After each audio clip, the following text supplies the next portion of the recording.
قادیانیوں کے کافر ڈکلیئر ہونے کے بعد ان کا اسمبلیوں تک پہنچنا ناممکن ہو گیا، جس کے بعد قادیانیوں نے ایسے کسی قانون سازی کو روکنے اور اس میں تبدیلی کے لیے موجودہ سیاسی پارٹیز میں فنڈنگ کے ذریعے اپنا اثر و رسوخ بڑھانا شروع کر دیا۔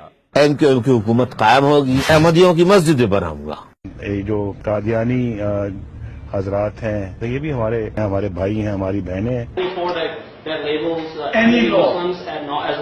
Any law that discriminates between human beings is unjust. سب سے پہلے جس قانون کو ختم کرنے کا منصوبہ بنایا گیا وہ توہین رسالت صلی اللہ علیہ وآلہ وسلم تھا، جسے کنٹروورشل بنانے کے لیے کئی پروگرام کروائے گئے۔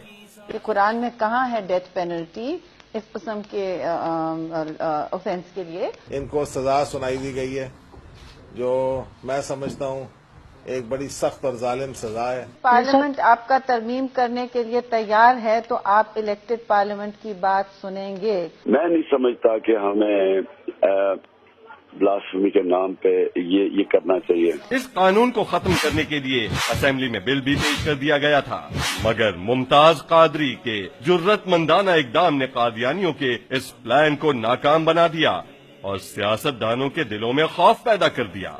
سیاست دانوں کے اس ڈر کے باعث قادیانیوں نے اسمبلی میں خود جانے کا فیصلہ کیا، لیکن اس میں رکاوٹ تھی۔ ختم نبوت حلف نامہ اور 7B اور 7C۔ قادیانیوں نے ان قوانین میں ترمیم کے لیے تمام پارٹیز میں لابنگ کی اور ایک 34 رکنی کمیٹی تشکیل دی گئی جس میں تمام بڑی جماعتوں کے نمائندے شامل تھے، جس کے بعد الیکشن ایکٹ کی آڑ میں ختم نبوت حلف نامے کو تبدیل اور 7B 7C کو آئین سے حذف کر دیا گیا۔ قادیانی لابی خوش، چال کامیاب۔ اس بار قادیانیوں کی سازش کو ناکام بنایا خادم حسین رضوی نے۔ لاہور اور اسلام آباد دھرنوں کے نتیجے میں نہ صرف حکومت کو ترمیم واپس لینا پڑی بلکہ لا منسٹر کو بھی استعفی دینا پڑا۔